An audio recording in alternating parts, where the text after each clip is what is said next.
안녕하세요. 저는 작은 카페를 운영하는 30대 여자입니다.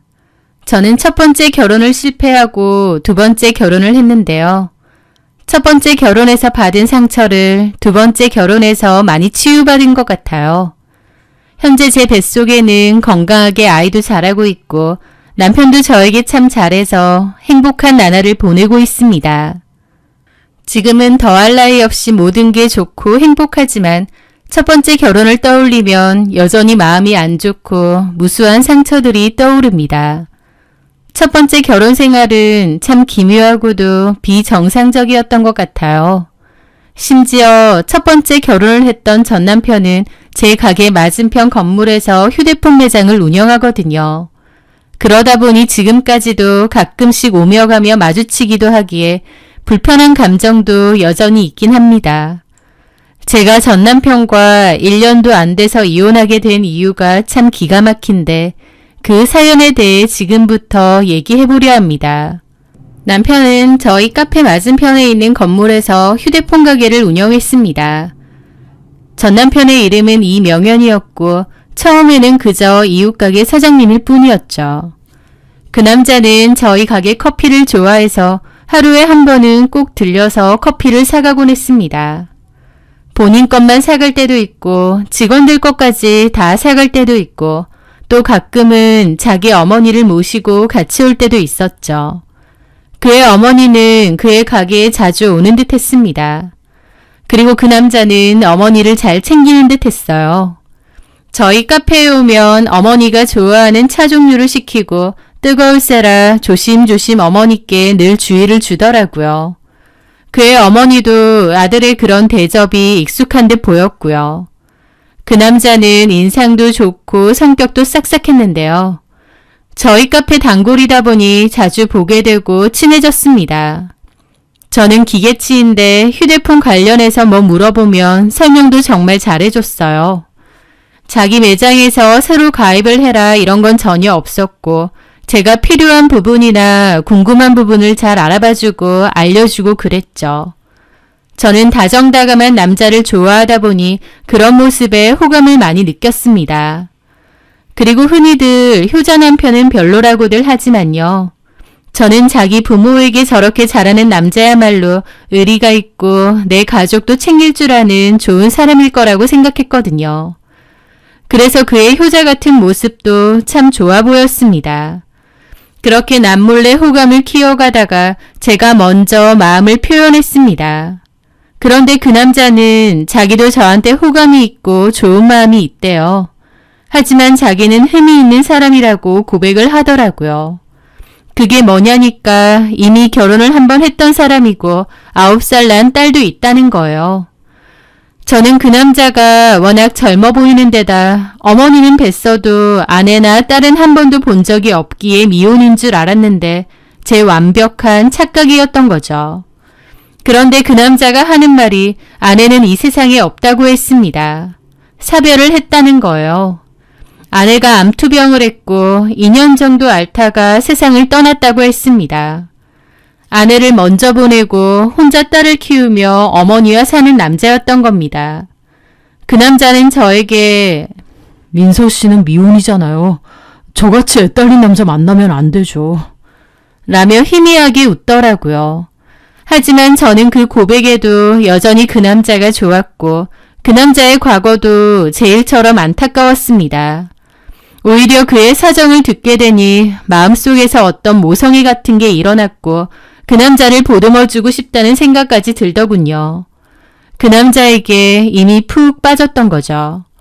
그래도 현실적인 상황을 고려하지 않을 수 없다 보니 고민을 많이 했고 결국 그런 거 상관없다고 말을 했습니다. 그러면서 그 남자와 저는 만남을 가져보게 되었죠. 만나다가 알게 된 건데 물론 그 남자가 아이도 있고 결혼을 한 번 했던 사람이긴 하지만 사람 자체로는 조건도 나쁘지 않았습니다. 휴대폰 매장을 2개나 운영하고 있었는데 장사도 잘 되는 편이었고 또 마당 딸린 널따란 주택에 살고 있다고 했거든요. 경제적으로 여유가 있는 사람이었죠. 그렇게 저희는 사랑을 키워갔고 결혼 이야기도 오갔습니다. 저는 아직 미혼이었지만 그를 너무나 사랑했기에 그의 아이까지도 기꺼이 품을 수 있다고 생각했습니다. 그의 딸 혜윤이도 제 아이처럼 사랑하겠다고 다짐했고요. 그렇게 저는 그의 재혼 프로포즈도 받아들였습니다. 저희 부모님은 미혼인 제가 애딸린 남자에게 시집간다고 하니 반대하셨지만 제가 워낙 뜻이 완고했기에 결국 포기를 하셨어요.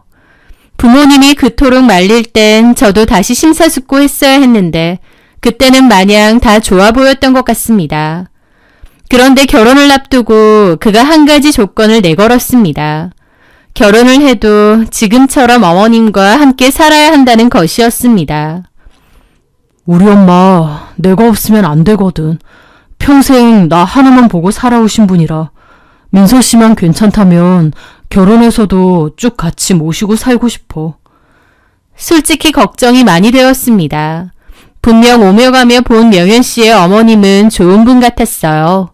인상도 그러하고 말투도 나긋나긋 부드러우시고요. 하지만 아무리 좋은 시어머니라도 함께 사는 것은 또 다른 문제잖아요. 그래서 걱정을 좀 했는데 며칠 뒤 정식으로 인사를 드리러 간 날 저의 걱정은 눈 녹듯 사라졌습니다. 예비 시어머니는 인자한 미소로 저를 반겨주셨고 저를 따뜻하게 환영해 주셨거든요. 저한테 아내로서 또 손녀의 새엄마로서 잘 부탁한다고 하셨습니다. 저는 걱정 마시라고 제가 잘 하겠다고 말씀드렸죠.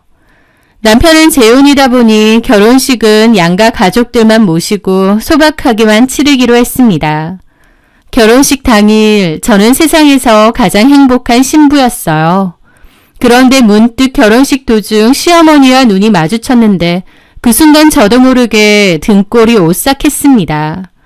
분명 늘 환하게 웃고 계시는 분인데 그때 우연히 눈이 마주쳤을 때는 섬뜩할 정도로 차가운 눈빛으로 저를 쏘아보고 있으셨거든요. 제가 좀 당황하자 다시 표정을 피며 환하게 웃으셨기에 그저 잠깐 지으신 표정이겠지 하고 말았습니다. 그런데 이상하게 그날의 그 차가운 눈빛은 잘 잊혀지지 않더라고요.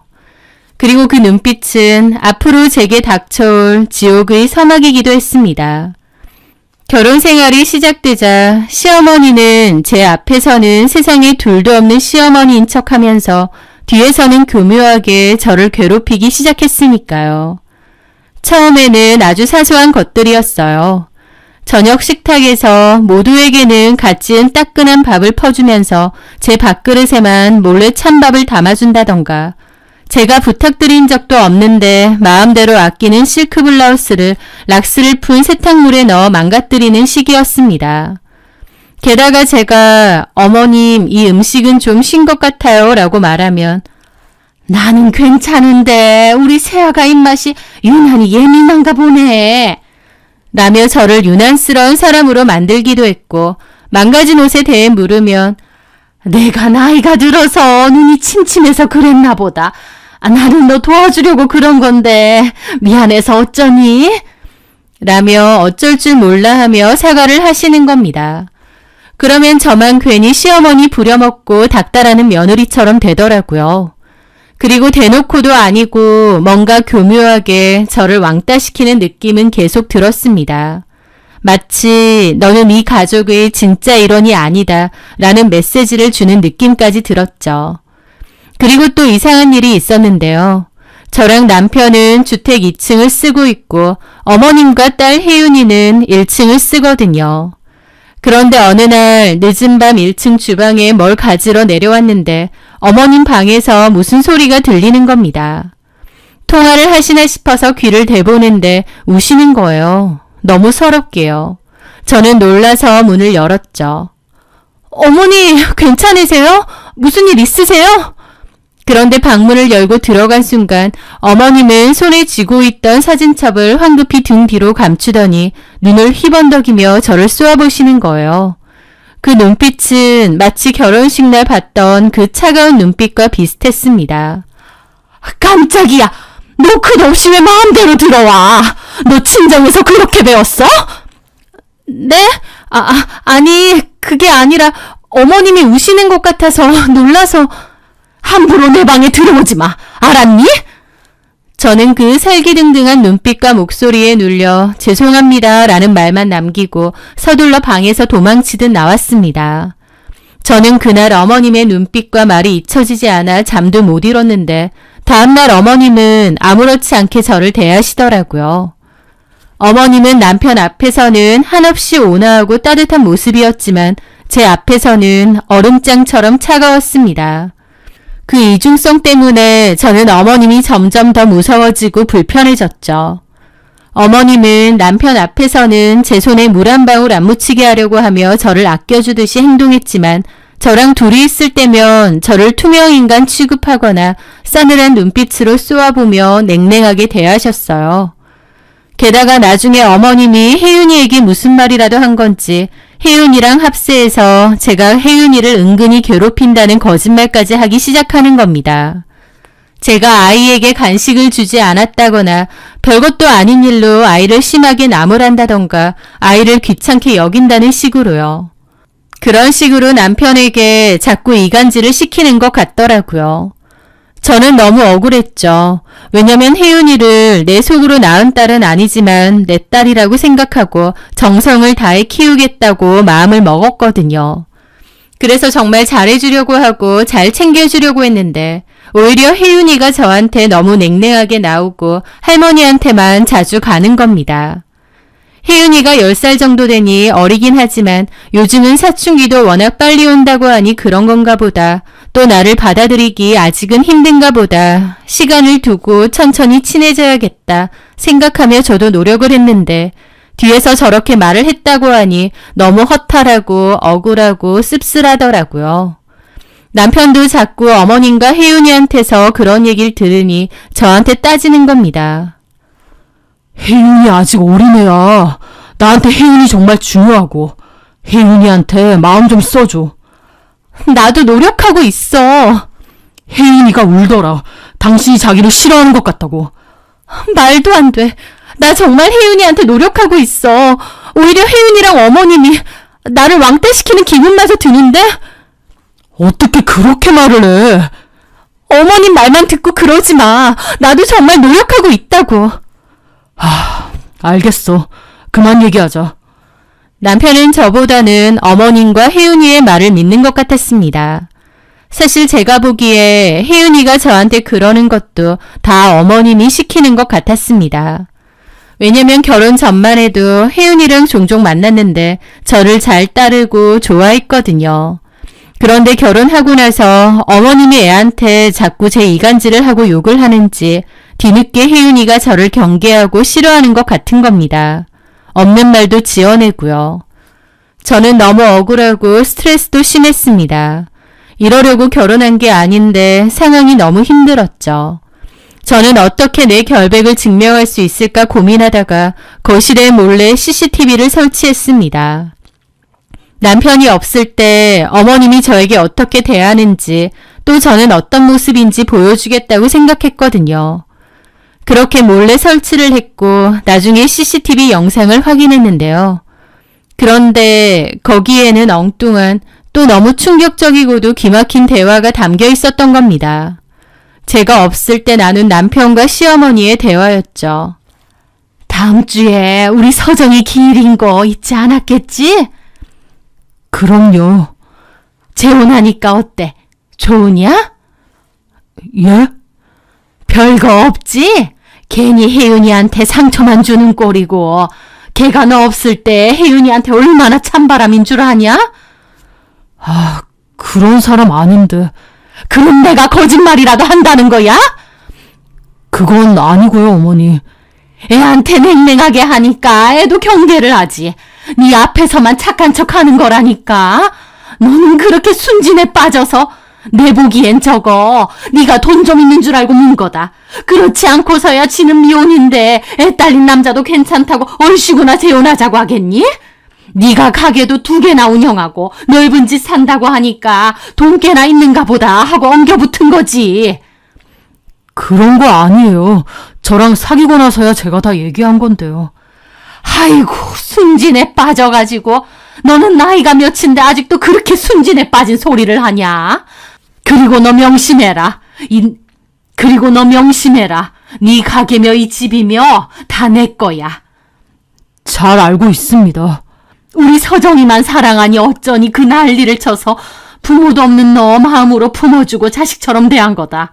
우리 서정이 죽은 지 얼마나 됐다고 바로 다른 여자. 아휴, 우리 서정이만 안 됐지. 이런 줄도 모르고 말이야. 죄송합니다. 됐다. 네가 원하는 대로 결혼했으니 그 책임도 네가 져. 봐라. 싹수 노을에서 결혼하자마자 혜윤이 찬밥 신세하는 거. 내가 지금은 가만히 지켜보는데 계속 이런 식이면 나도 가만 안 있어. 나한테도 얼마나 싸가지 없이 구는 줄 아니? 아니다 싶으면 너도 그만하고 이혼해. 어머님의 말에 남편은 아무런 대답도 못하고 고개만 숙이고 있더라고요. 아무리 생각해도 일반적인 엄마와 아들의 대화가 아니었습니다. 게다가 서정이라니 대화의 내용으로 보자면 남편의 전처 이름 같더군요. 그런데 시어머니는 마치 자기가 죽은 전처의 엄마인 것처럼 섭섭해하는 겁니다. 그 순간 알게 됐죠. 두 사람이 평범한 모자가 아니구나라는 것을요. 저는 그날 밤 남편에게 CCTV 영상을 들이밀며 모든 것을 따져 물었습니다. 남편은 처음에는 발뺌하다가 결국 모든 것을 실토했죠.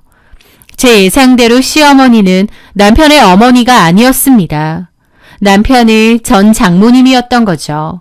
죽은 전처의 엄마요.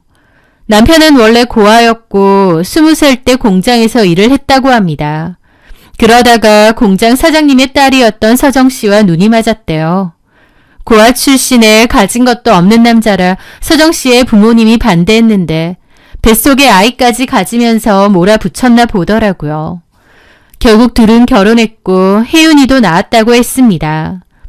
그런데 그 후 장인어른이 돌아가시고 공장은 정리를 했다고 해요. 그렇게 남편과 시어머니, 서정 씨와 혜윤이까지 넷이서 살다가 남편의 전처인 서정 씨마저 암으로 세상을 떠났다고 했습니다. 서정 씨는 죽으면서 남편에게 우리 엄마 꼭 모시고 살아달라는 유언을 남겼고 장모님은 그때부터 사위인 저희 남편을 아들처럼 여기며 휴대폰 가게 2개를 차려주고 사업자금도 대주었던 겁니다. 그래서 남편과 장모님은 함께 살게 되었는데 사정이 워낙 복잡하다 보니 남들한테는 그냥 엄마랑 아들이라고 하고 지낸 것이었죠.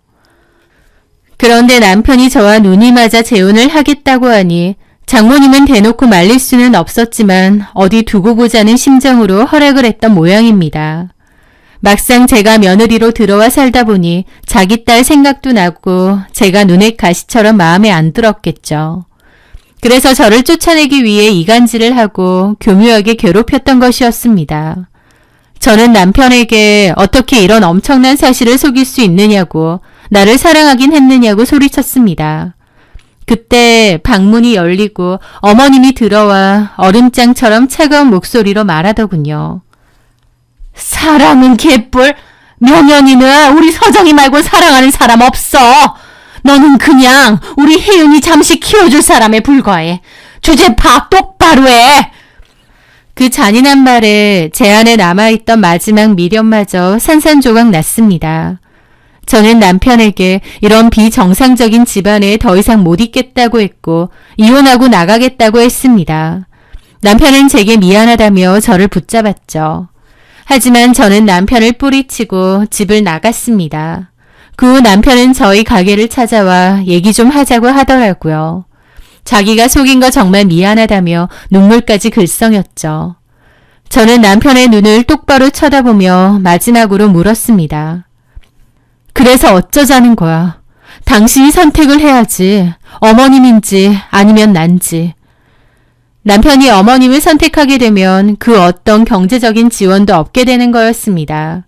하지만 저는 그럼에도 남편이 저를 선택하기를 바랬어요. 그리고 남편도 처음에는 저를 선택하겠다고 했죠.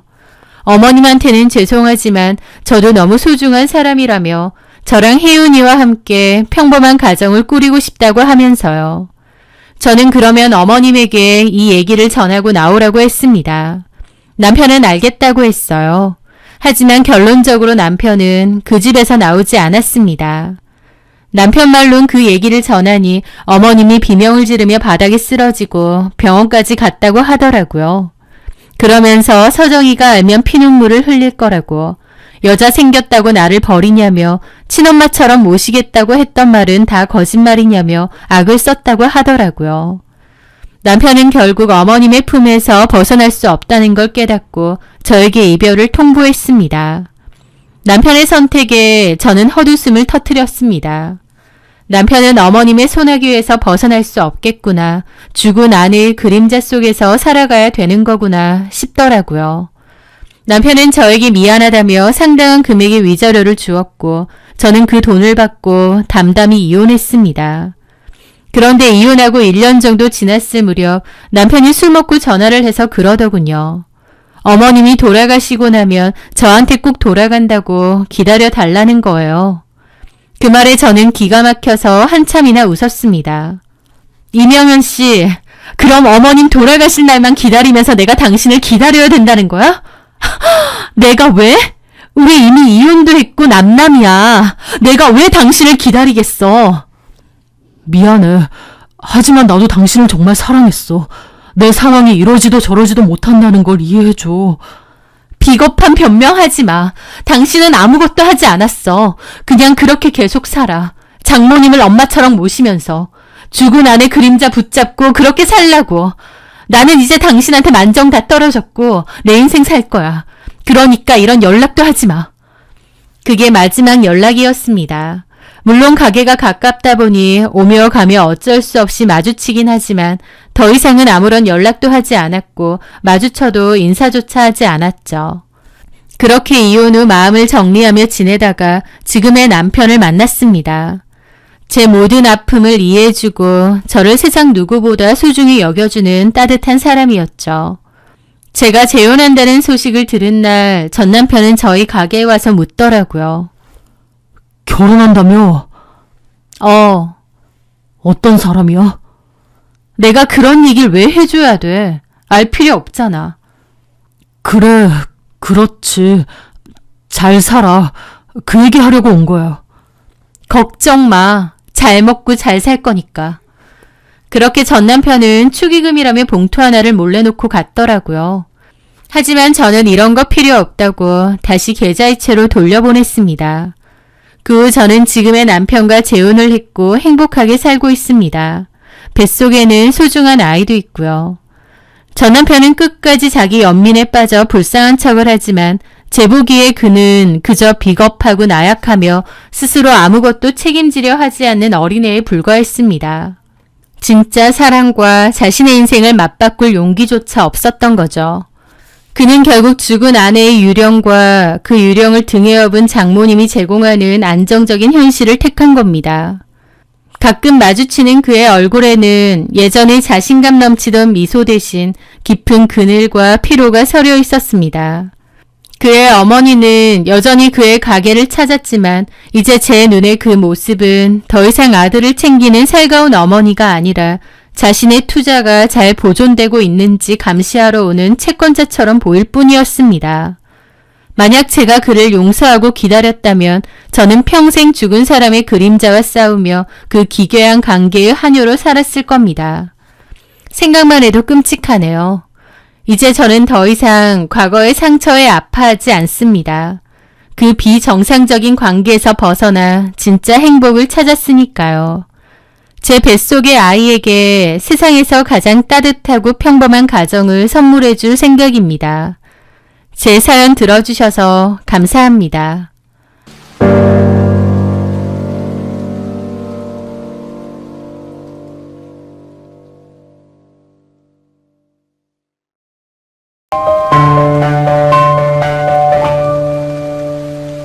제 임신 소식을 전하던 그 기쁜 날, 시누이가 제 뺨을 후려치며 누구 애를 베고 온 거냐고 소리칠 줄은 꿈에도 몰랐습니다.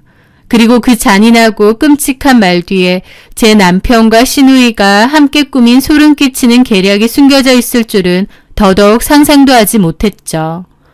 지금부터 그 완벽했던 남편의 가면을 벗겨내고 제 인생을 송두리째 뒤흔들었던 그 모든 진실에 대해 이야기해보려 합니다. 저는 어린이집 교사로 일하는 평범한 30대 여성입니다. 제 인생은 늘 아이들의 동요처럼 순수하고 평온할 줄만 알았습니다. 제 남편 최종훈을 만나기 전까지는요. 사실 남편은 제가 먼저 그리고 많이 좋아했어요. 그는 제 친구의 친구였는데요. 처음 본 순간 운명의 상대를 만난 듯 얼어붙었습니다. 훤칠한 키에 잘생긴 얼굴, 부드러운 미소까지. 인상이 정말 좋고 잘생겼더라고요. 게다가 몇 마디 나눠보니 성격마저 부드럽고 선하고 다정다감했습니다. 조금 줏대없는 감이 있긴 하지만 고집 세고 못된 것보단 훨씬 매력적이었죠. 그날 이후로 저는 완전히 상사병에 걸리고 말았습니다. 사랑에 빠진 거죠. 결국 저는 친구를 졸라 다시 한번 자리를 만들었고 떨리는 목소리로 제가 먼저 고백을 했습니다. 그렇게 우리의 2년 동안의 연애가 시작되었죠. 처음에는 제가 훨씬 더 많이 좋아하는 불공평한 연애라고 생각했습니다. 하지만 시간이 지날수록 그 사람은 저보다 더 저를 사랑해주는 최고의 남자친구가 되어주었습니다. 그렇게 2년이라는 시간이 흘렀고 저희는 자연스럽게 결혼을 이야기하게 되었습니다. 그런데 그때 처음 만나게 되었어요. 남친의 7살 터울 누나를요. 남친은 제게 누나에 대한 이야기를 자주 했습니다. 부모님이 워낙 바쁘셔서 자기를 거의 아들처럼 키워준 누나라고요. 그래서 남친에게 누나는 엄마 이상의 존재였고 누나의 말은 곧 법이었습니다. 저랑 결혼 이야기가 오가는 걸 알게 되고 누나가 저를 한번 보고 싶다고 했던 거죠. 그런데 남친 없이 둘이서만 얘기를 좀 했으면 좋겠다는 겁니다. 저는 알겠다고 했고 약속 당일날 잘 보여야겠다는 생각에 잔뜩 긴장한 채로 약속 장소에 나갔습니다. 하지만 약속 장소에 나타난 남친 누나는 남친이 평소에 말하던 따뜻한 누나의 모습과는 거리가 멀었습니다. 저를 위아래로 훑어보더니 비웃음인지 모를 미소를 지으며 말하더군요. 네가 정미야? 우리 종훈이가 하도 입에 침이 마르게 칭찬을 하길래 궁금했거든. 근데 내 생각과는 좀 다르긴 하네. 네? 아니야. 왔음 앉아. 안녕하세요. 말씀 많이 들었습니다. 무슨 말씀을 많이 들었을까? 하긴 우리 종훈이 거의 자식처럼 내가 키웠거든. 그래서 좀 우스갯소리긴 해도 동생이기 이전에 그냥 내 새끼라고 하고 다녀. 별로 웃기지도 않은데 남친 누나는 막 혼자 웃더라고요. 시작부터 분위기는 싸늘했습니다. 그 후부터도 남친 누나는 제가 하는 말마다 꼬투리를 잡고 틱틱거렸고 마치 취조라도 하듯 제 부모님 직업부터 집 평수까지 꼬치꼬치 캐묻는 거예요. 황당하고 불쾌했지만 남친이 그토록 아끼는 누나이기에 꾹 참고 비위를 맞추려 애썼습니다. 제 대답이 모두 끝나자 남친 누나는 저를 잠시 뜯어보더니 한숨을 푹 쉬더군요. 우리 종훈이 어디 가서 빠질 애가 아니야. 얼굴 잘생겼지, 키 훤칠하지, 성격 좋지. 솔직히 마음만 먹으면 의사나 변호사도 만날 수 있어. 그러면서 저를 비스듬히 쳐다보며 말했습니다. 그래서 그런지 정민은 솔직히 말해서 우리 종훈이한테는 좀 부족하지 않나 싶긴 해. 제 직업을 대놓고 무시하는 발언에 얼굴이 화끈거렸습니다. 제가 뭔가 말대꾸를 하기도 전에 남친 누나는 직설적으로 다다다 말하더라고요. 그냥 결론부터 말할게. 우리 종훈이랑 그만 만났으면 좋겠어. 네? 갑자기 그게 무슨... 나만큼 우리 종훈이한테 뭐가 최선인지 잘 아는 사람 없어. 톡 까놓고 너는 우리 종훈이 짝은 아닌 것 같다. 종훈이가 마음이 여려서 말 못할 것 같으니 내가 말할게. 그냥 정리했으면 해. 정말 어이가 없었습니다. 불쾌함을 넘어 분노가 치밀어 올랐죠. 헤어지고 말고는 저희 둘이 알아서 할 문제인데 언니께서 그렇게 말씀하실 부분은 아닌 것 같은데요. 그 말을 듣자 남친 누나의 눈이 가늘어졌습니다. 너 말대꾸하니? 지금 보니 보통 싸가지가 아니구나. 너 종훈이랑 결혼 못해. 내가 반대할 거니까. 내가 너 같은 애랑 결혼시키려고 종훈이 그렇게 돌본 줄 알아? 라면서 따지는데 울컥하는 기분에 도저히 그 자리에 못 있겠더라고요. 저는 울음을 참으며 그대로 자리를 박차고 나왔고 남친에게 전화해 모든 것을 말했습니다. 남친도 엄청 놀라고 미안해 하더라고요. 하지만 남친 누나는 남친에게도 헤어지라고 강요한 것 같았는데 시부모님도 아니고 남친 누나가 결혼을 결사 반대하는 상황이 된 겁니다. 단지 제가 마음에 안 든다는 이유로요. 저는 남친에게 선택하라고 했습니다. 제 물음에 남친은 한참을 망설이더군요. 누나가 자기를 거의 키우다시피 해주고 너무 큰 존재인 것은 사실이지만 그렇다고 제 손을 놓을 수도 없어서 괴로워했죠. 그러다 결국은 저를 선택했습니다. 남친 누나가 저를 마음에 안 들어 하는 이 상황이 너무 힘들긴 하지만 그래도 남친이 저를 선택했다는 사실만으로도 힘이 나고 그 사람을 믿고 싶더라고요. 남친 누나는 동생에게 크게 실망했다며 길길이 날뛰었고 결국 저희 결혼식에 오지도 않았습니다. 그렇게 아끼고 사랑한다던 동생인데 본인 말대로 안 했다고 결혼식도 참석 안 한 거죠. 이제 남편이 된 남친은 결혼사진 속 가족석에서 덩그러니 비어져 있는 누나의 자리를 보고 씁쓸해 하더라고요. 어쨌든 남편과 저는 결혼을 했고 저희는 연애하듯 알콩달콩 행복한 결혼 생활을 시작했습니다. 하지만 남편은 간간히 누나랑 인연이 끊겼다는 사실에 슬퍼하고 미안함 때문인지 깊은 한숨을 자주 내쉬더군요. 남편에게 큰 존재였던 누나에게 축복받지 못한 결혼을 했다는 사실이 그에게는 큰 상처로 남은 듯 했습니다. 저는 그런 남편을 위해 제가 먼저 형님에게 손을 내밀기로 결심했습니다. 처음에 형님은 제 전화를 받지도 문자에 답을 하지도 않더군요. 하지만 저는 포기하지 않고 시부모님을 통해 안부도 전하면서 꾸준히 노력했습니다. 그리고 형님 생일 때는 인테리어용으로 좀 고가의 그림도 사서 선물했죠. 그러자 형님은 저를 만나 주었습니다. 어색한 침묵이 흐르는 카페에서 저는 진심으로 말을 했습니다. 형님에게 상처를 드린 것 같아 죄송해요. 형님에게는 제가 좀 부족해 보이시겠지만 저 종훈 씨 정말 사랑해요. 형님이 그렇게 하셨던 것처럼 이제는 제가 옆에서 내조하고 행복하게 해주고 싶어요. 저 좀 예쁘게 봐주시면 안 될까요? 제 진심이 통했던 걸까요? 한참을 저를 쳐다보던 형님은 의외로 순순히 알겠다고 하면서 자기도 사과를 했습니다. 그래, 나도 미안해. 내 마음에 좀 안 든다고 너무 유치하게 굴었어. 종훈이한테 내가 너무 바라는 것도 많고 욕심도 많았나 봐. 나도 그러면 안 되는 건데. 종훈이가 결혼하고 행복해하는 것 같아서 나도 내가 어리석었구나 싶더라고. 우리 종훈이 앞으로 잘 부탁해. 그렇게 저희는 극적으로 화해를 했고 그 후로도 형님과 큰 문제 없이 잘 지냈습니다. 남편은 특히나 기뻐했고 이제는 걸릴만한 일이 없었죠. 그런데 결혼하고 4년 정도 지나니 저희 부부 사이에도 위기가 찾아왔는데요. 그 이유는 바로 난임 때문이었습니다. 저희 부부는 신혼을 즐기기 위해 2년 정도는 아이 없이 둘만의 시간을 보내기로 약속했어요. 그리고 2년이 꽉 찼을 무렵 슬슬 임신 준비를 하면서 새로운 가족을 맞이할 준비를 하기로 했죠.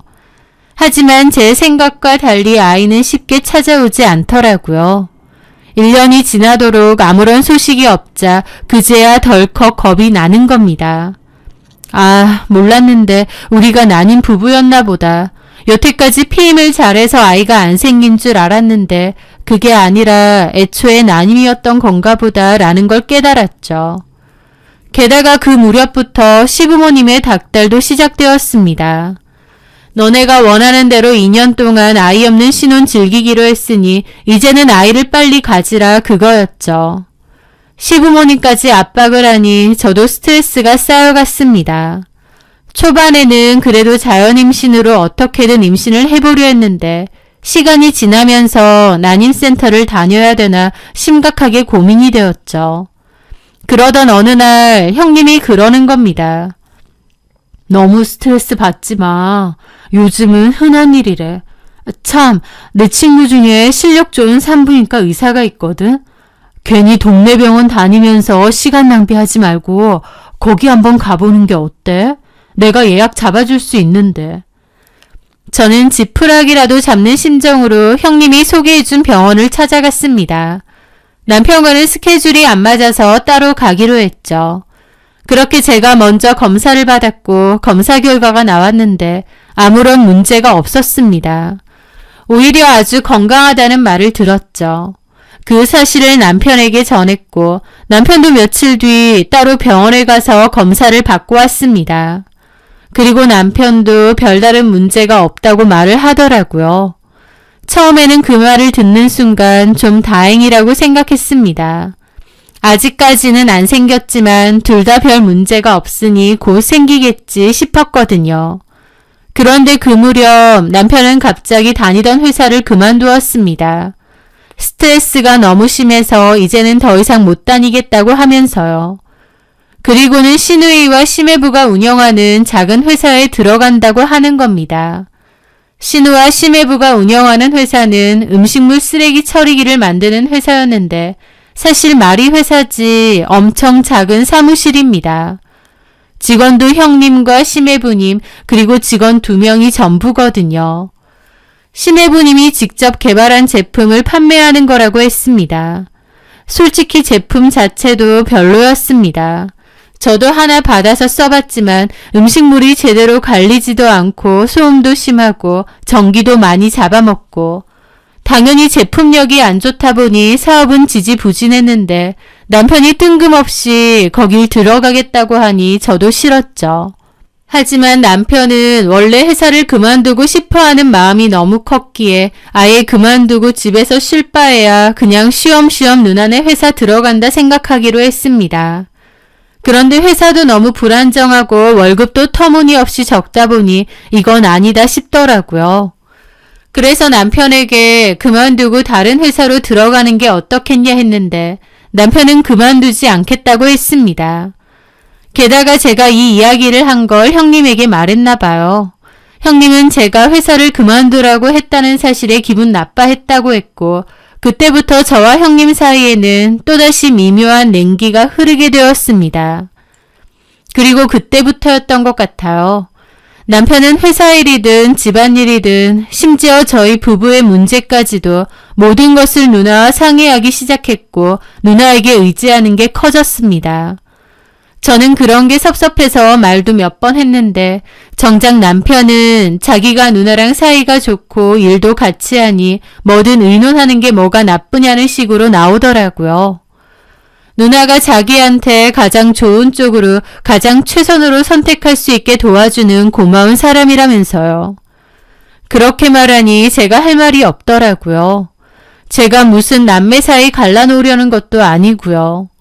하여튼 그맘때 형님은 유난히 남편에 대해 집착하는 느낌이었고 남편도 그에 휘둘리는 것 같았는데 그 미묘한 변화에 저만 소외되는 기분이 들어서 속상하고 화도 났습니다. 남편과의 사이도 묘하게 벌어지는 느낌이었고요. 하지만 어쩔 방도가 없었죠. 그런데 어느 날 기적처럼 아이가 찾아왔습니다. 그날도 몸이 으슬으슬하고 속이 좋지 않아 감기인 줄로만 알았어요. 그런데 문득 생리가 지났다는 사실을 깨닫고 혹시나 하는 마음에 임신 테스트기를 확인했죠. 희미하게 나타나기 시작한 2번째 줄. 저는 제 눈을 의심하며 몇 번이고 다시 확인했습니다. 심장이 미친 듯이 뛰기 시작했고 이내 선명해진 2줄을 보자마자 저도 모르게 눈물이 왈칵 쏟아졌습니다.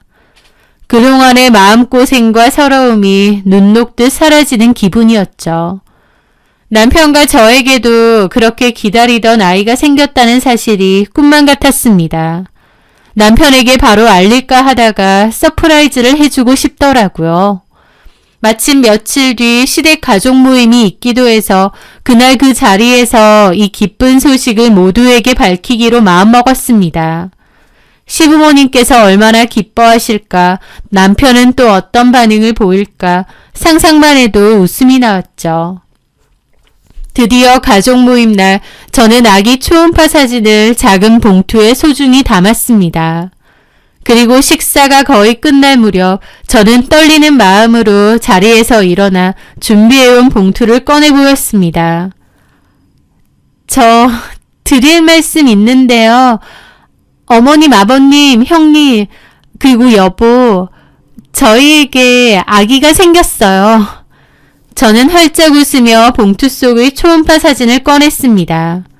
모두가 놀라고 기뻐하며 축하해 줄 것이라는 제 기대와는 달리 이상하게도 식탁에는 아주 차갑고 어색한 침묵이 흐르는 겁니다. 그리고 모두의 시선이 제 얼굴과 초음파 사진, 그리고 남편의 얼굴을 번갈아 훑었죠. 그 이상한 분위기에 어리둥절해 하는데 그 순간 시누이가 자리에서 벌떡 일어나 제 앞으로 다가오더니 제 뺨을 있는 힘껏 후려치는 겁니다. 짝 하는 소리가 들렸고 볼이 화끈하더라고요. 아픈 것보다 갑자기 뺨을 맞은 것이 너무 당황스럽고 기막힌 겁니다. 형님, 왜 이러세요? 미치셨어요? 황당함에 소리를 지르는 제게 형님이 소리쳤습니다. 미친 건 너 아니야? 이 더러운 년!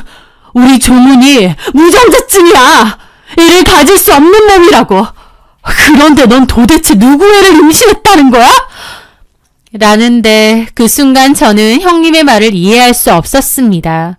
무정자증이라뇨. 남편은 분명 아무 이상이 없다고 했는데 이 난데없는 상황에 머릿속이 하얘지더라고요. 그게 무슨 소리예요? 무정자증이라니? 조문이 그때 검사한 거 기억 안 나? 아무 문제 없다면서요. 아, 그래서 안심하고 임신했다고 자랑스럽게 뻗치고 얘기한 거야? 지금 무슨 얘기를 하시는 거예요? 도저히 이해가 안 돼요. 당신이 말해봐. 남편은 어두운 표정으로 말하더라고요. 나 무정자증이래. 자연 임신은 거의 불가능할 거라고. 그게 뭔 소리야? 그리고 왜 나한테 제대로 말 안 한 거야? 남편은 입을 다물었고 형님이 따지듯 그러더라고요. 올케가 하도 애를 기다리니까 종훈이가 차마 무정자증이라고 말하기가 힘들다고. 시간을 좀 달래. 나중에 솔직히 말한다고. 그래서 일단 아무 문제 없다고 했던 거야. 근데 그 와중에 임신? 미친 거 아니야? 이 말도 안 되는 상황에 헛웃음만 터져나왔습니다. 저는 하늘에 맹세코 부도덕한 짓을 저지른 적이 절대 없습니다. 그런데 이게 무슨 상황인 건지 기가 막힐 뿐이었죠. 말해! 누구 애야? 어디서 놀다 먹다 생긴 씨냐고! 종훈이한테 들어보니까 저번에 친구들이랑 여행 갔다 왔다던데. 그거 친구 아니고 남자였던 거 아니야? 그래서 이렇게 내가 불러서 온 거 아니냐고!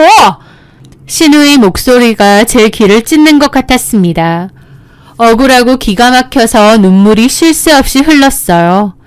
시부모님 보았는데 시부모님도 저를 경멸과 혐오가 가득한 눈으로 쏘아보고 있더군요. 남편 역시 저를 벌레 보듯 의심의 눈초리가 가득해 바라보고 있었습니다. 그 순간 저는 세상이 무너지는 기분이었습니다.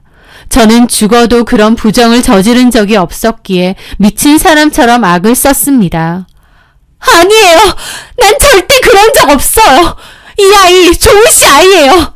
나와서 확인해보면 알 거 아니에요. 낳긴 몰라. 나와서 아니면 그때 발 빼려고? 진짜 옳게 무섭네. 발을 빼긴 뭘 빼냐고요. 네, 형님이 뭔데 이래라 저래라요? 뭐라고? 이게 아직도 정신을 못 차렸네? 그런데 그 와중에 시어머니는 제 팔을 거칠게 잡아끌며 현관으로 밀쳤습니다. 꼴도 보기 싫으니 당장 나가. 우리 아들 인생 망치려고 작정한 년. 그날 저는 죄인처럼 가장 더럽고 추악한 인간이 된 것처럼 시댁에서 쫓겨났습니다. 차가운 복도에 내팽개쳐진 채 저는 한참을 그 자리에 주저앉아 있었습니다. 뺨에 남은 손자국보다 상처와 충격이 훨씬 더 아프고 쓰라리더군요. 집에 돌아와 며칠을 뜬 눈으로 지새웠습니다.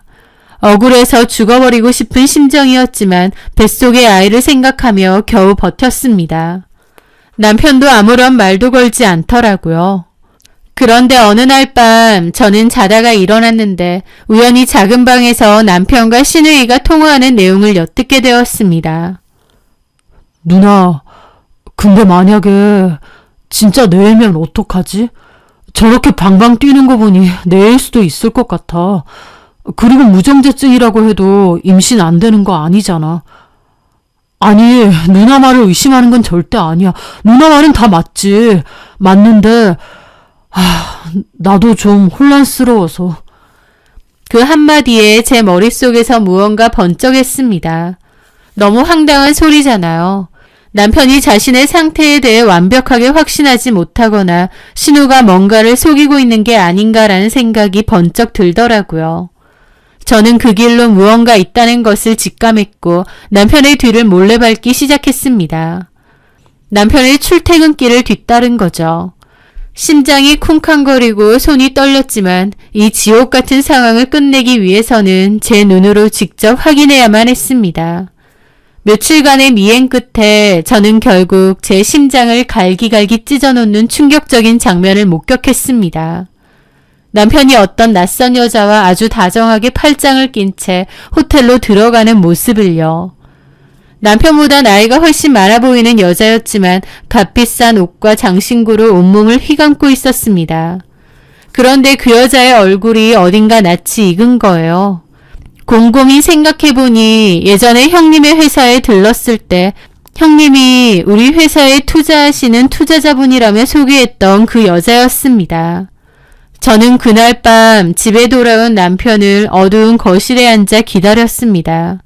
남편은 우두커니 서 있는 저를 보고는 소스라치게 놀라더군요. 저는 아무 말 없이 제가 찍은 사진들을 테이블 위로 던졌습니다. 회사 일로 바빴어? 아니면 투자자님이랑 호텔에서 비즈니스 미팅이라도 하셨나? 제 차가운 목소리에 남편은 사진을 확인하기도 전에 얼굴이 새하얗게 질리고 당황하더라고요. 그런데 남편도 저에게 그러는 겁니다. 너도 떳떳하지 못한 건 똑같지 않아? 뭐라고? 그 뱃속의 애 말이야. 제발 정신 좀 차려. 나중에 후회하지 말고. 얘 당신 애라고. 나는 무정자증이야. 참나. 당신이 말해봐. 당신 무정자증이라는 거 누나한테 들었지? 맞아. 등신이야? 그런 것도 직접 안 듣고 누나 통해서 건너들어? 처음엔 병원에서 들었어. 정자 활동성이 활발하진 않지만 괜찮다고. 근데 나중에 누나가 다시 전해주더라. 누나 친구한테 전해 들었는데 사실 문제가 좀 있다고. 정자 활동성이 낮은 정도가 아니라 아예 무정자증 수준이라고. 너는 누나가 말하는 거 그냥 고지고대로 다 믿어? 병원에서 괜찮다는데 니네 누나가 아니라고 했다고 그걸 다 믿냐고. 그럼 누나가 나한테 거짓말하겠어? 그래서 누나 말만 듣고 내가 다른 남자애를 뵀다고 생각한 거지. 그건 다시 검사해봐. 누나 얘기 듣지 말고 네가 직접. 그 누나 친구가 하는 데서 하지 말고 다른 데서 해보라고. 그리고 그건 둘째치고 네가 바람 피웠다는 사실은 명백하잖아. 도대체 이 여자 뭐야? 남편은 뭐가 당당한지 그 여자에 대해서 술술 말하더라고요. 그 여자는 형님의 오랜 지인이자 엄청난 재력가라고 했습니다. 그리고 연애 시절부터 제 남편을 마음에 들어 했었다는 거예요. 알고 보니 신우가 저에게 헤어지라고 으름장을 놓았던 것도 바로 이 여자와 동생을 엮어주기 위해서였습니다. 하지만 남편이 저를 선택해 결혼하자 그 계획은 실패로 돌아가기도 했고 또 그 투자자 여자도 다른 애인이 생긴 모양이었어요. 그래서 더 이상 제 남편이 필요하지 않다 보니 저랑 화해하고 표면적으로 잘 지냈던 거죠. 그런데 그 후에 그 투자자 여자가 애인과 헤어지고 다시 제 남편한테 눈독을 들인 모양이에요. 회사에 거의 유일하다 싶은 투자자다 보니 신우 입장에선 결코 포기할 수 없는 사람이었을 겁니다. 제대로 운영도 안 되는 회사인데 그 회사를 먹여 살려주는 사람이었으니까요. 그래서 신우는 동생의 결혼 생활을 파탄내서라도 그 둘을 연결시켜주기로 마음먹었던 거예요. 신우는 남편의 검사 결과를 무정자증으로 속이고 제가 임신했다는 걸 알자 저에게 외도 누명을 씌워 이혼시키려고 했던 겁니다. 그렇게 하면 동생은 돈 많은 여자와 재혼하고 자신의 회사에는 투자가 계속될 테니까요. 그리고 제 남편은 평생 누나 말이라면 껌뻑 죽는 그 등신 같은 남편은 누나가 시키는 대로 그 모든 연극에 동참했던 겁니다. 불륜 상대와 잠자리를 가지면서까지도요. 모든 사실을 알게 된 순간 저는 이성을 잃었습니다. 저는 떨리는 손으로 신우이에게 전화를 걸었어요. 목소리는 놀라울 정도로 차분하게 나왔습니다. 형님, 지금 어디세요? 아, 시부모님이랑 같이 계세요? 잘 됐네요. 제가 지금 드릴 말씀이 있거든요. 금방 갈게요. 전화를 끊은 저는 창고에 있던 야구방망이를 들고 차에 올라탔습니다. 저를 보고 남편이 시겁하며 그걸 왜 들고 가냐는데 저는 눈이 뒤집혀 남편을 떠밀어버리고 차 타고 출발했습니다. 남편도 시겁했는지 지 차 타고 따라왔죠. 그렇게 저는 형님의 집 현관문을 박차고 들어갔더니 거기 있던 시댁 식구들이 기겁을 하며 저를 쳐다보는 거예요. 저는 그대로 거실벽에 걸려있던 제가 선물로 보냈던 그 비싼 그림 액자를 야구방망이로 쳐서 개박살 내버렸습니다. 신우도 소리 지르고 난리가 났죠. 남편은 부랴부랴 따라 들어와 저를 말리려 했습니다. 야, 너 미쳤어? 형님의 소리를 지르자 저는 깨진 유리조각 너머로 방망이를 겨누며 악을 썼습니다. 그래, 미쳤다. 동생 인생 팔아서 입속 챙기라는 너 같은 미친년이 있는데 안 미치고 배겨? 누나가 하라면 불륜도 저지르고 임신한 마누라한테 누명까지 씌우는 저 등신 같은 놈도 미친놈이고 둘 다 미친 년놈들이야. 저는 시부모님 앞에서 그동안의 모든 진실을 낱낱이 폭로했습니다. 남편의 검사 결과가 조작되었다는 것, 신우가 이 모든 일을 꾸몄다는 것, 그리고 남편이 그 투자자와 불륜 관계였다는 것까지 의도적으로 동생의 결혼 생활을 망치려 한 신우이의 계략과 거기에 동조한 남편의 배신을 모두 알게 된 시부모님은 얼굴이 새하얗게 질려 신우이에게 네가 사람이냐며 난리를 치셨죠.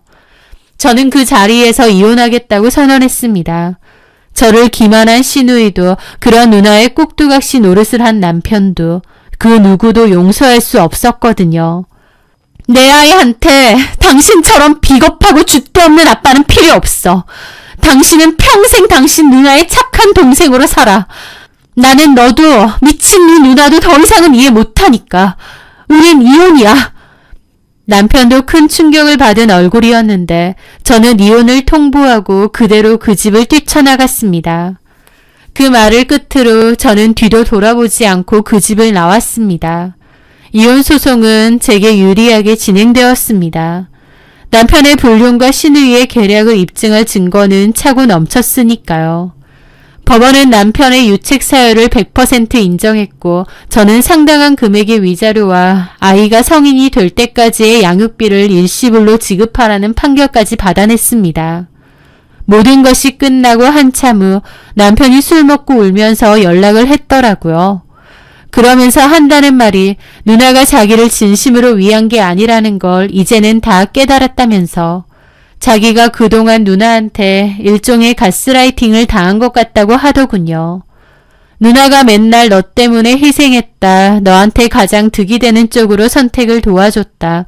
나는 너한테 가장 최선의 도움을 주는 사람이다 등등 그렇게 말을 하니 남편은 늘 그렇게 생각했답니다. 그런데 이제 와서 보니 자기를 이용해서 자기 입속만 채우려 한 것 같고 자기 사업을 위해서 결혼 생활도 망치게 하려고 그런 짓을 벌인 것 같다면서 정말 후회하고 반성한다는 거예요.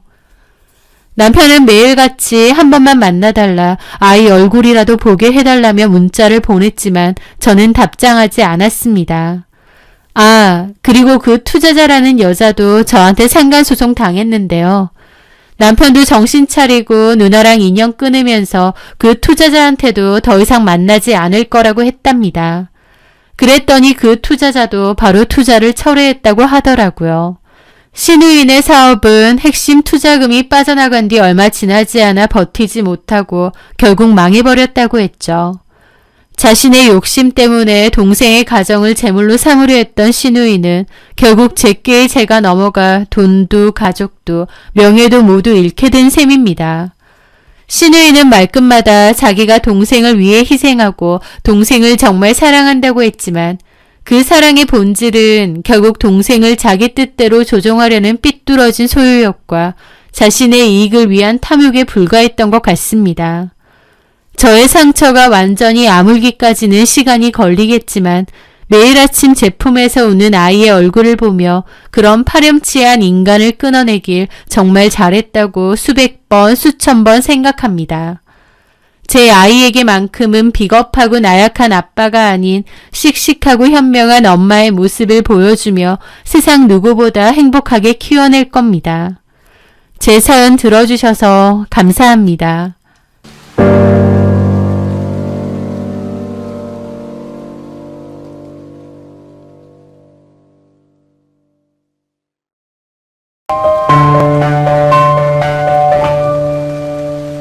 안녕하세요. 저는 서울의 한 사립 유치원에서 아이들을 가르치는 30대 유치원 교사입니다. 저는 아이들의 순수한 웃음소리를 들으며 하루하루를 채워나가는 그런 평범한 사람이었는데요. 그런 제가 한 남자를 만나면서 인생이 송두리째 흔들릴 줄은 몰랐습니다. 모든 일의 시작은 제가 다니던 유치원에서부터였어요. 5세 반이었던 저희 반에 승아라고 있었는데 하원할 때 자주 승아의 아빠가 데리러 왔습니다. 훤칠한 키에 서글서글한 인상, 아이에게 늘 다정한 말투로 말을 하는 그런 학부모였죠. 아이를 데리러 올 때면 저나 다른 선생님들에게도 늘 예의 바르게 인사를 건네는 사람이었습니다. 선생님, 오늘도 우리 승아 잘 돌봐주셔서 감사합니다. 멀려. 조심히 가세요. 승아도 내일 보자. 선생님한테 공손히 인사드려야지. 아이의 눈높이에 맞춰 몸을 낮추고 조곤조곤 이야기하는 모습을 볼 때면 참 좋은 아빠구나 하는 생각이 절로 들었죠. 그때 당시에는 그저 한 아이의 학부모, 그 이상도 그 이하도 아니었지만 그의 선한 인상은 제 기억에 좋게 남아 있었습니다. 그런데 어느 날 승아가 갑자기 유치원을 그만두게 되었습니다. 어머님이 좀 멀리 이사를 가게 되었다는 짧은 말만 남기고 구체적인 이야기까진 안 한 채 원을 그만두셨죠. 아이들이 원을 옮기는 경우도 자주 있었기에 별로 대수롭지 않게 넘겼습니다. 그렇게 1년 반이라는 시간이 흘러간 어느 주말 오후였습니다. 서점에서 책을 고르고 있었는데 누군가 제게 아는 척을 하는 겁니다. 저기 혹시 민들레 유치원 선생님 아니세요? 고개를 들어보니 낯이 익은 사람이 서 있었습니다. 처음에는 퍼뜩 생각이 떠오르지 않았는데 가만 더듬어 보니 승아 아빠시더라고요.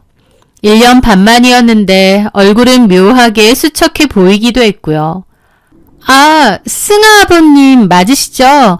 어머, 안녕하세요. 어떻게 여기서 다 뵙네요. 그러게요. 세상 참 좁네요. 여기서 선생님을 다 뵙고. 저는 자연스럽게 승아는 잘 지내는지 물었죠. 승아는 잘 지내나요? 이사 가셨다고 들었는데. 그런데 제 물음에 그의 얼굴에 잠시 그늘이 지는 겁니다. 그리고 잠시 머뭇거리더니 사실 이혼을 해서 승아를 못 본 지 꽤 되었다고 하더라고요. 승아 엄마가 아이를 데리고 미국에 있는 친정으로 떠났다고 하면서요. 그 순간 단순히 이사를 간 게 아니라 이혼을 하고 승아와 승아 엄마만 떠난 거구나 알겠더라고요. 그 말을 듣고 보니 승아 아빠의 그 수척한 얼굴이 이해가 되기도 했습니다. 그러셨군요. 승아가 멀리 떠났네요. 아버님은 많이 보고 싶으시겠어요. 뭐라고 말해야 될지 모르겠어서 좀 어색하더라고요. 어쨌든 그렇게 잠깐의 인사를 나누고 헤어졌습니다. 그런데 뜻밖에도 며칠 뒤 그에게서 개인적으로 연락이 온 거예요. 제가 전에 승아 담임 선생님이었기 때문에 연락처는 학부모님들에게 다 드리거든요. 그런데 자기를 승아 아빠라고 하면서 승아가 저한테 전해달라고 준 게 있는데 잠깐 시간 되시냐고 하더라고요. 학부모님, 그것도 원생 아버님과는 개인적으로 만나는 일이 없지만 전해줄 게 있다고도 하고 또 더 이상 원생 아버님도 아니었기에 가볍게 만나보게 되었습니다. 승아가 유난히 저를 잘 따랐다면서 그림 그린 거랑 삐뚤빼뚤 짧게 편지 쓴 것도 전해주시더라고요. 그러면서 커피 한 잔을 하며 이런저런 대화도 나누게 되었습니다. 승아 아빠는 변호사라고 했고 이혼 후 승아를 잘 못 보게 되니 좀 힘들어 하시기도 하더라고요. 저도 좀 위로를 하게 되었고 그 뒤로 한 번씩 연락을 주고받게 되었습니다. 그러다가 어느 순간부터 저에게 아주 적극적으로 다가왔어요. 이혼을 하기도 했고 원도 그만뒀지만 그래도 예전 유치원생 부모님인데 이렇게 따로 만나도 되나 좀 걱정도 됐지만 저도 호감이 많이 느껴졌고 그렇게 종종 만나다가 연인 사이로 발전하게 되었습니다. 그렇게 만나오다가 제가 고아라는 사실도 밝히게 되었어요. 그런데 오히려 그 남자는 제 손을 잡으며 말했습니다. 내가 가족이 되어줄게.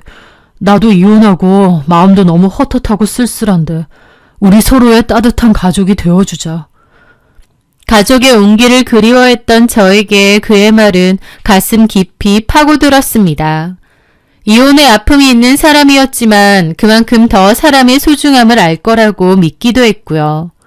그의 열렬한 구애 끝에 저는 결국 그의 청혼을 받아들였습니다. 하지만 그 뒤 결혼으로 가는 길은 순탄치 않았습니다. 최승혁 씨의 부모님, 그러니까 예비 시부모님은 저를 탐탁치 않아 하셨거든요. 처음 인사를 드리러 가는 날 식당에 들어서는 순간부터 그분들의 얼굴에는 노골적인 불만이 가득했습니다. 제게는 눈길 한번 제대로 주지 않으시고 아들에게만 왔느냐 짧게 말할 뿐이었죠. 어색한 침묵 속에서 식사가 시작되고 시어머님은 젓가락을 들기도 전에 저를 위아래로 훑어보며 입을 열었습니다. 부모가 다 돌아가셨다고? 네. 직업도 유치원 교사고. 아휴, 우리 아들에 비해선 좀... 제 심장이 쿵 내려앉았고 얼굴이 화끈거려 고개를 들 수가 없었습니다. 시어머니의 목소리에는 가시가 돋쳐 있었죠. 우리 승혁이가 어디 가서 빠지는 애가 아닌데 이혼남이라는 것 때문에. 아들이 이혼남이라는 흠 때문에 마음에 안 드는 며느리를 들여야 한다는 사실이 착잡하다는 표정이었습니다. 하지만 아들의 고집이 워낙 세다 보니 마지못해 결혼을 허락하시는 분위기였어요. 그렇게 면전에 대고 무시를 당했을 때 자리를 박차고 일어났어야 했는데 그때 저는 그럴 용기가 없었던 것 같습니다. 그리고 그분들의 무시는 앞으로 닥쳐올 불행의 서막에 불과했다는 것을 머지않아 알게 되었습니다. 결혼 후 시어머니는 사사건건 저를 트집 잡고 무시했습니다. 제가 차린 음식에는 손도 대지 않으면서 배운 게 없으니 음식 솜씨도 이 모양이지 라며 혀를 찾고 예의 범절이 없다, 부모 없는 티가 난다 같은 말들을 아무렇지 않게 제 면전에 쏟아냈죠. 저는 하루에도 몇 번씩 투명인간이 되거나 무시를 당했습니다. 더 기가 막혔던 건 남편의 태도였습니다.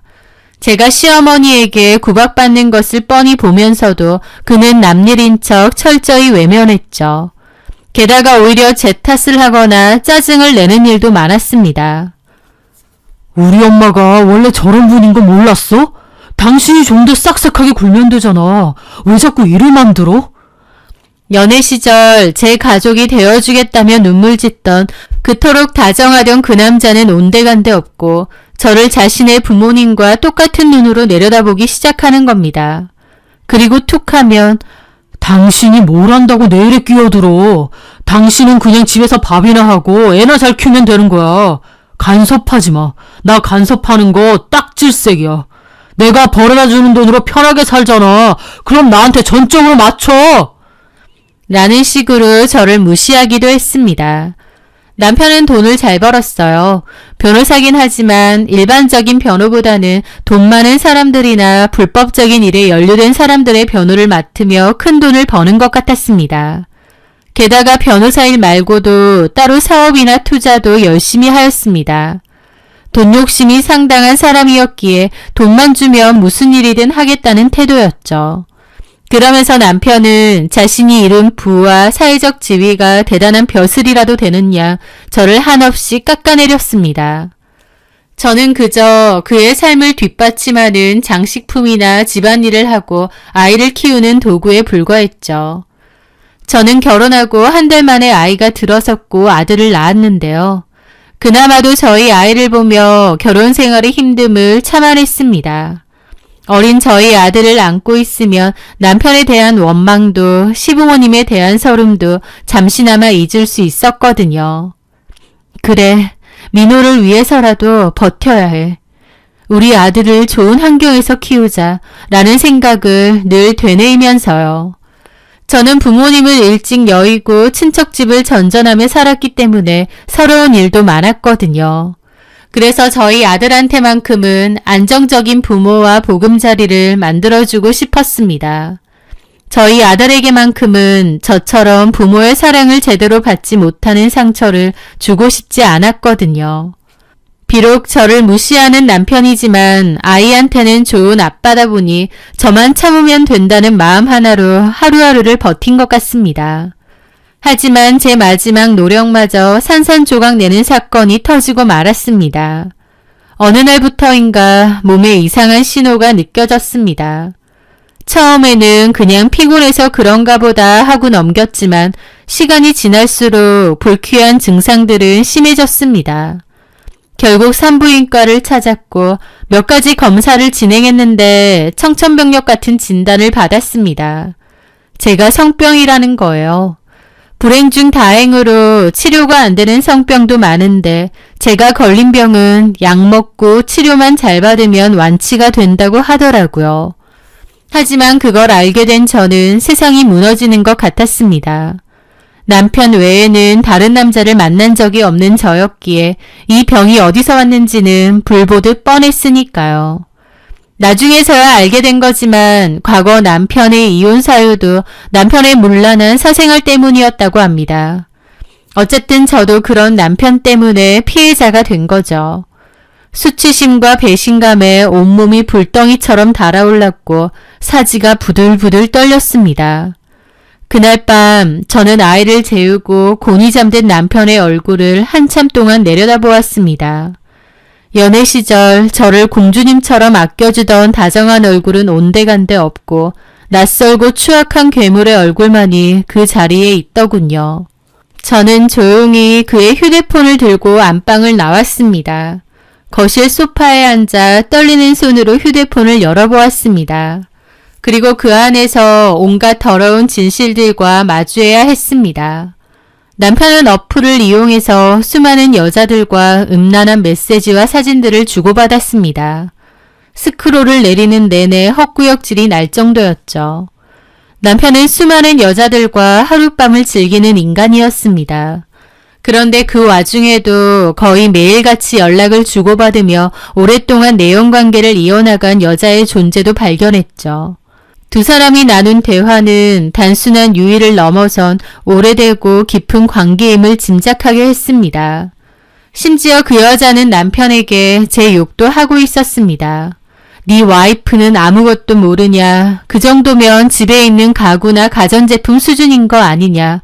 가진 거 없고 순진해 보여서 재혼한 거냐 등등 저에 대한 모욕적인 말까지 주고받으며 킬킬거린 겁니다. 게다가 바람피는 주제에 언제가 자기들 기념일이니 호텔 레스토랑에서 축하를 하자는 얘기도 하더라고요.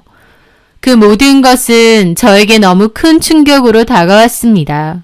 저는 남편에게 모든 증거를 내밀며 이혼을 요구했습니다. 하지만 제 이혼 요구에도 남편은 눈 하나 깜짝하지 않고 비웃으며 뻔뻔하게 나오더군요. 그래서 어쩌라고. 이혼하던지. 뭐라고요? 내가 뭐 사과라도 하고 그럴 줄 알았어? 내가 왜?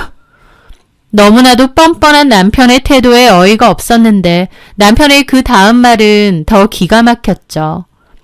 근데 이건 알아도 이렇게 나한테 이혼소송 걸면 민호 볼 수 있을 것 같아? 돈도 없고 기댈 것도 하나 없는 주제. 내가 가진 수를 다 써서 너 하나 길바닥에 내앉게 만드는 거 일도 아니야. 마음만 먹으면 양육권도 뺏어올 수 있는데 그럼 넌 평생에 못 봐. 그건 알고 이러는 거야? 기가 막혔습니다. 명백히 잘못한 건 남편인데 오히려 저희 아들을 빌미로 저를 협박하는 겁니다. 지금에서야 돌이켜보면 남편의 유책 사유가 명백하고 지가 변호사가 아니라 변호사 하림이라도 남편이 말한 것처럼은 안 됐을 겁니다. 하지만 그때 당시엔 남편이 협박하듯 저렇게 나왔고 저도 멘탈이 이미 부서질 대로 부서졌던 상태였기에 남편의 의도대로 마음이 흔들렸습니다. 남편과 헤어지면 정말 우리 아이를 못 본다고? 그 생각을 하니 덜컥 겁이 나고 무섭더라고요. 남편에게는 정말 인간에 대한 환멸까지 느껴질 정도였지만 아이에게로 협박을 하니 저도 겁이 났고 움츠러든 거죠. 그렇게 그 크나큰 일은 아무것도 하지 못한 채 흐지부지 지나갔습니다. 남편이 분명 외도를 저질렀음에도 사과도 받지 못했고 이혼 이야기도 흐지부지 없어진 거죠. 그리고 그날 이후 저는 그 집의 유령 같은 존재가 되었습니다. 내가 뭘 그렇게 잘못해서 이런 일을 겪어야 하나 너무 서럽고 억울해서 밤마다 소리 없이 눈물만 흘렸습니다. 하지만 남편은 제 눈물을 보면서도 비웃음을 흘릴 뿐이었죠. 외도 사실을 들켰음에도 아무 일 없이 지나가고 나니 남편은 더욱 뻔뻔해졌습니다. 이제는 최소한의 제 눈치조차 보지 않았던 거죠. 대놓고 외박을 하는 날이 잦아졌고 심지어는 제가 밥을 차리고 있는 식탁 건너편에서 상간녀와 태연하게 웃으며 통화를 하기까지 하는 겁니다. 제가 쳐다보면 오히려 왜 뭐 불만 있어? 안 입고 오면 이혼하던지 라며 시비를 걸었죠. 이혼하자는 말은 오히려 남편의 무기가 되어버렸습니다. 저는 그 앞에서 아무런 반항도 하지 못하는 마치 식물인간이라도 된 것 같은 무력감을 느껴야 했죠. 솔직히 당신도 알지 않아? 당신한테 내가 꽤 과분한 상대라는 거. 당신은 직업도 평범하고 부모도 없는 고아에 조건이라고 할 만한 것도 없잖아. 그런데도 내가 당신 잘 나가는 변호사 와이프 시켜줬고 지금 내 덕분에 호의호식하면서 잘 지내고 있는 거 아니야? 그럼 나한테 고마워할 줄 알아야지. 나한테 너무 바라는 거 많고 욕심이 너무 지나친 거 아니야? 바람 피고 다닌 주제에 나더러 욕심이 지나치다고? 그게 바로 욕심이라는 거야. 돈 잘 벌고 능력 있는 남편 얻었으면 양보하는 부분도 있어야지. 기가 막히더라고요. 톡 까놓고 이혼하면 갈 데나 있어? 민호 뺏기고 길바닥에 나앉고 싶지 않으면 그냥 조용히 입 닫고 살아. 집안 살림이나 하고 애나 잘 키우고. 그게 당신 역할이야. 그 역할을 당신이 충실하게 해줄 것 같아서 당신을 골라 결혼한 거고. 남편의 말은 날카로운 비수가 되어 매일같이 제 심장을 찔렀습니다. 저는 정말 이대로 모든 것을 포기하고 감정도 영혼도 없이 죽은 듯이 살아야 하나 체념하기 시작했습니다. 제 인생은 끝났다고 생각했죠. 그런데 어느 날 제가 이혼을 결심하게 된 일이 있었습니다. 민호가 유치원에서 다른 애들한테 말도 함부로 하고 무시하는 듯한 말도 했다는 거예요. 저는 경악을 했고 집에서 민호에게 훈육을 했습니다. 유치원에서 친구들에게 그렇게 하면 안 된다고 따끔하게 혼을 내려는데 아이가 제게 소리치는 것이었습니다. 엄마는 아빠 말만 잘 들으면 돼. 아무것도 모르는 주제에. 나는 엄마 말 안 들을 거야. 아들의 입에서 나온 말은 평소 남편이 저에게 하던 말과 토시 하나 다르지 않았습니다. 저는 그 자리에 얼어붙었습니다. 온몸의 피가 차갑게 식는 것 같은 기분이었죠. 민우야, 엄마한테 그런 말 하면 안 되는 거야. 그러자 아들은 제 손을 뿌리치며 소리치더라고요. 아빠가 그랬어. 엄마는 아무것도 모른다고. 엄마 말 들을 필요 없다고. 그 순간 눈이 뒤집히는 것 같았습니다. 제 아들이 남편의 행동과 말을 지켜보고 똑같이 배우고 있다는 사실에 온몸에 소름이 돋더라고요. 아빠의 오만한 말투와 엄마를 무시하는 태도를 그대로 따라하는 민호의 모습에 정신이 번쩍 들었죠. 아들을 위해서 이혼을 하지 않고 버티려고 했지만 사실은 내 아들을 내 남편과 다름없는 괴물로 키우고 있는 건 아닌가 깨닫게 된 거죠. 그날 저는 하루 종일 생각하고 또 생각했습니다. 그리고 결국 결심했어요. 이런 결혼 생활을 계속한다는 것도, 이런 모습을 아이한테 계속 보여주는 것도 결코 아이를 위한 게 아니구나. 내가 참는 게 모두를 위한 게 아니구나 라는 것을요. 그리고 그날 이혼을 결심했습니다. 남편의 직업이 변호사기도 하고 또 워낙 철두철미한 인간이었기에 저를 쉽게 놔줄 것 같지는 않았습니다. 그래서 저도 만반의 준비를 해야 했어요. 남편은 돈을 위해서라면 불법적인 일도 서슴지 않는 인간이라는 걸 알았기에 약점도 많은 인간이었습니다. 그래서 남편의 뒤를 캐보기로 한 거죠. 더불어 남편이 상습적으로 만나는 상간녀의 신상도 알아보게 되었습니다. 혹시나 했는데 역시나더군요. 그 상간녀 역시 유부녀였습니다. 끼리끼리구나 싶었죠. 그런데 그 상간녀에 대해 더 알아보니 상간녀의 남편과 시댁이 아주 큰 사채업계의 큰손으로 불리는 사람들이라는 것이었습니다. 겉으로는 평범한 캐피털 회사 같지만 실상은 그게 아니더라고요. 그때 제 머릿속에서 번뜩 무언가가 떠오르더라고요. 악마를 잡으려면 더 지독한 악마를 이용해야 한다는 생각이요. 저는 그동안 모아두었던 남편과 상간녀의 모든 증거를 정리했습니다. 그리고 상간녀의 남편과 시부모가 운영하는 회사로 연락을 하게 되었죠. 회장님에게 꼭 드릴 말씀이 있다고, 며느리에 관한 중대한 이야기라고 서류도 전달해달라고 했습니다. 그렇게 시간은 흘러 수요일 저녁이 되었습니다.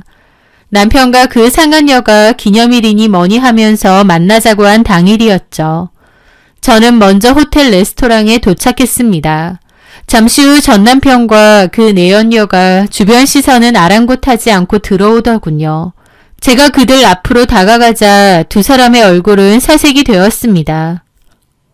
네가 여기 어떻게... 바람피는 주제에 기념일까지 다 챙기고 있어?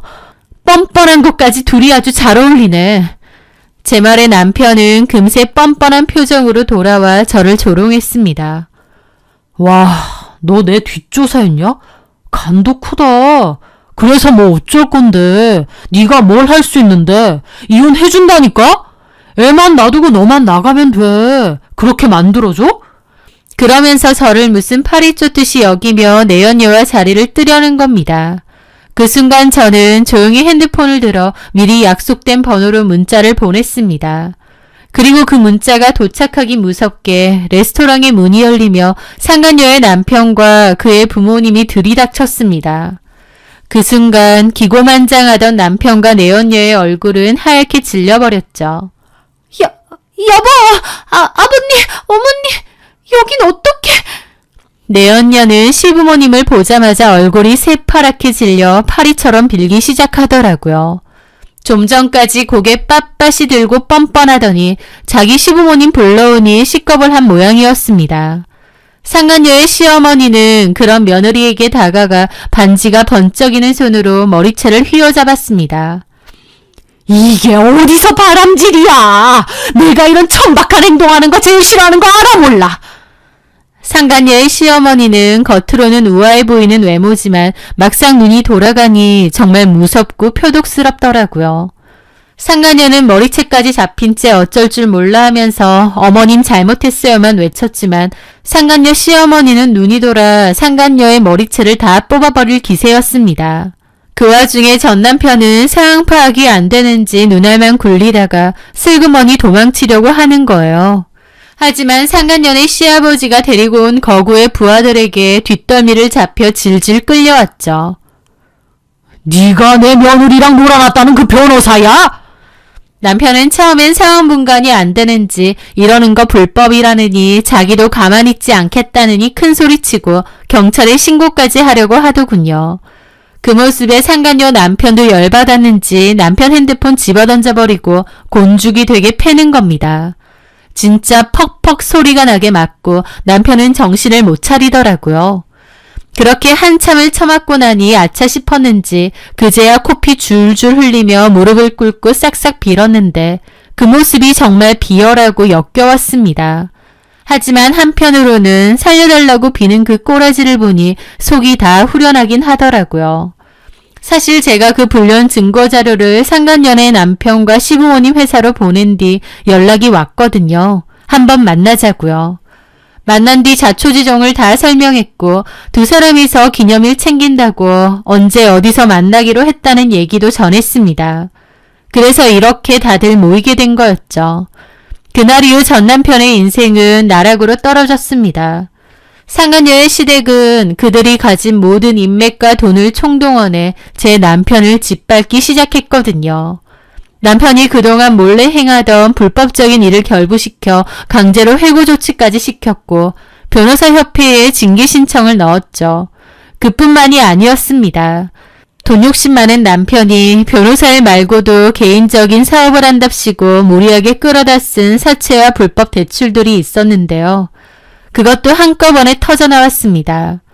우여곡절 끝에 그는 결국 살던 집까지 팔아넘기고 하루아침에 파산하고 말았죠. 저더러 길바닥에 내앉고 싶냐고 했는데 정작 본인이 그 꼴이 된 겁니다. 그 상간녀의 인생 또한 시댁의 손에 의해 나락으로 떨어졌고요. 모든 것이 폭풍처럼 정리되는 동안 저는 재판 이혼을 진행했고 아들에 대한 양육권과 양육비도 다 받고 이혼하게 되었습니다. 위자료는 단 한 푼도 받지 않았습니다. 그 더러운 돈을 받고 싶지도 않았지만 이미 남편은 갖가지 소송으로 인해 빈털터리가 되어 있었거든요. 저는 양육권을 받아내고 두 번 다시 내 아들 앞에 나타나지 않겠다는 약속만을 받아냈습니다. 그 후 저는 다시 유치원 교사로 돌아와 아들과 함께 작은 행복을 꾸려가고 있습니다. 물론 결혼했을 때와는 비교할 수 없을 만큼 소박한 삶으로 살아가고 있죠. 하지만 저는 지금이 훨씬 더 행복합니다. 제 땀과 노력으로 아이에게 맛있는 저녁을 차려주고 마음고생도 하지 않아도 되고 이러한 소소한 생활이 더 큰 행복을 주는 것 같아요. 가끔은 애 아빠도 없이 혼자 키우려면 얼마나 힘들까라며 혀를 차는 소리가 들려올 때면 씁쓸하기도 합니다. 하지만 저는 제가 한 일을 절대 후회하지 않고 오히려 아주 잘한 선택이었다고 생각합니다. 제 아들 민호도 이제는 더 이상 아빠의 흉내를 내지 않습니다.